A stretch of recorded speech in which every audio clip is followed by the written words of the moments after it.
Programme में एक बार फिर खुश आमदेद ताहा साहब। इनफैक्ट मधुखैल साहब तो शायद इसको भी शोशा ही कह रहे हैं, लेकिन अगेन आप कंफर्टेबल हैं जिस वक्त NFC अवार्ड के तहत वसाइल की तकसीम होती है, उससे आम लोगों के मसाइल भी हल हो रहे हैं और तमाम जो क्रिटिकल शोबे हैं वो सेहत का हो, तालीम का हो, लॉ एंड ऑर्डर, सूबे बड़ा बेस्ट परफॉर्म कर रहे हैं सर।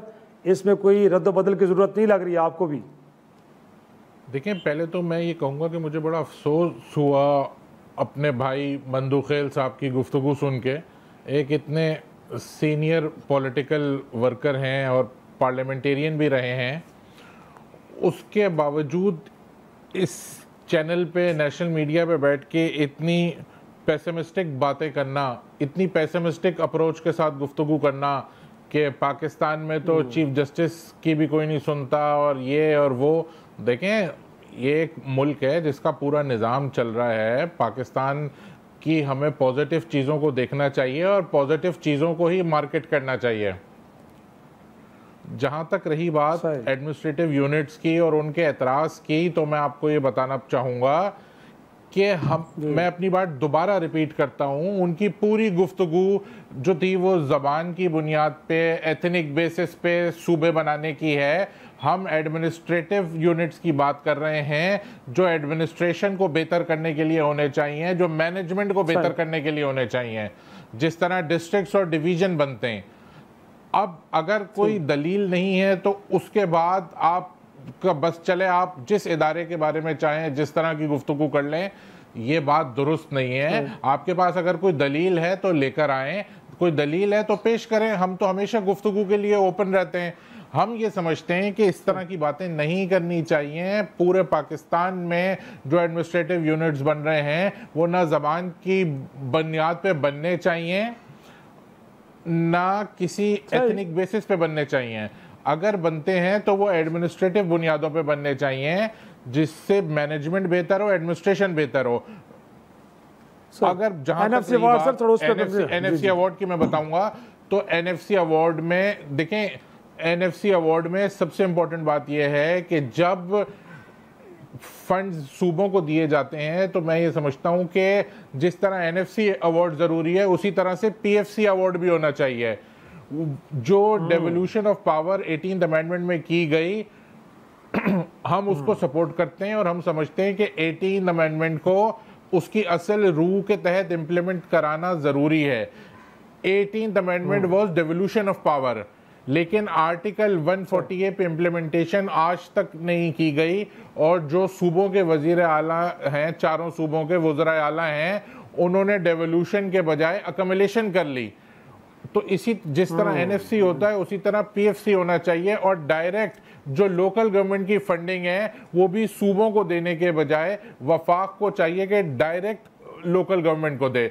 और परफॉर्मेंस इंडिकेटर्स होने चाहिए। परफॉर्मेंस को देखें, करप्शन को देखें, ऑडिट करें और उसकी बुनियाद पे फंड जारी करें।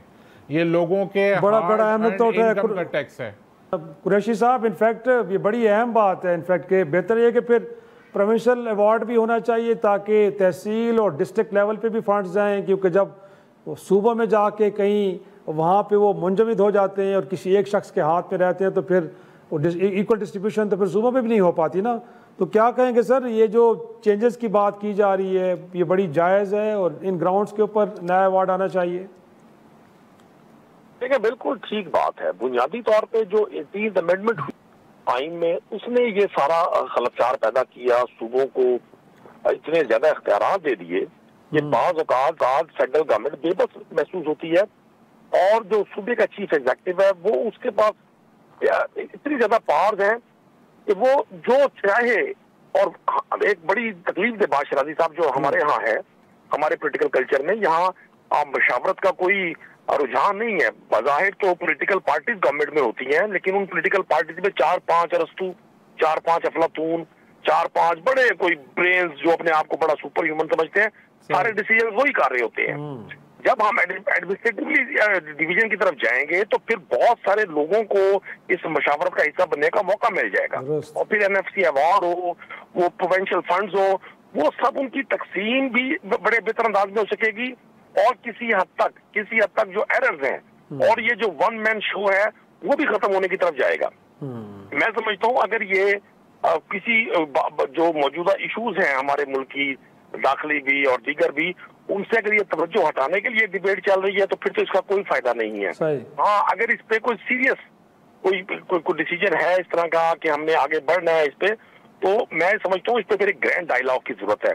ऑल पार्टीज कॉन्फ्रेंस होनी चाहिए जिसमें तमाम पॉलिटिकल पार्टी। सर, मुल्क की सबसे बड़ी जमात तो मुस्लिम पाकिस्तान तहरीक इंसाफ है सर। आप पंजाब में भी आप इतनी बड़ी तादाद में, मरकज भी हैं, तो इनिशिएटिव ले लें आप ही। आप समझते भी हैं, आप आर्गूमेंट भी यही दे रहे हैं कि जी बिल्कुल होना चाहिए ऐसा। देखिए, मैं ये समझता हूँ इस वक्त तो तहरीक इंसाफ को जिस तरह से दीवार से लगाया जा रहा है और लगाया गया है, उसमें तो हम ऐसा कोई रोल प्ले करने की पोजीशन में नहीं है। और पाकिस्तान तहरीक इंसाफ को तो मौजूदा जितने हुक्मरान हैं वो ये समझते हैं कि वाहिद एक वॉइस है जो अवाम की वॉइस है।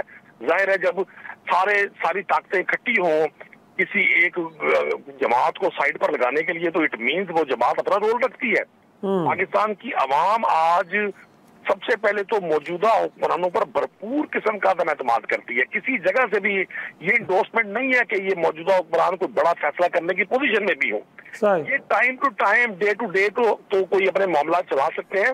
इस मुल्क को अब बुनियादी तौर पर एक ऐसे इंतखाबात की जरूरत है जिसमें सही मानों में अवामी राय के मुताबिक लोगों को इक़्तिदार सौंपा जाए। और वो फिर जी मुझे वो फिर फैसला करने की पोजीशन में होंगे। मौजूदा हुक्मरान अवामी ताइद और हमायत से आ रही हैं, ये ना जुज़वी तौर पे ना कुल्ली तौर पे मैं समझता हूँ कोई ऐसा फैसला कर सकते हैं जिससे पाकिस्तान आगे जाए। इनके हर फैसले को अवाम ये समझती है कि इनके फैसले सिर्फ अपने इक़्तिदार की तवालत के लिए हैं। सही है, लेकिन देखते हैं ना कि इस मुल्क को इंतखाब की ज़रूरत है या फिर मिसाक की ज़रूरत है। एक छोटा सा ब्रेक के बाद ये नुकता हाशमी साहब के सामने रखेंगे।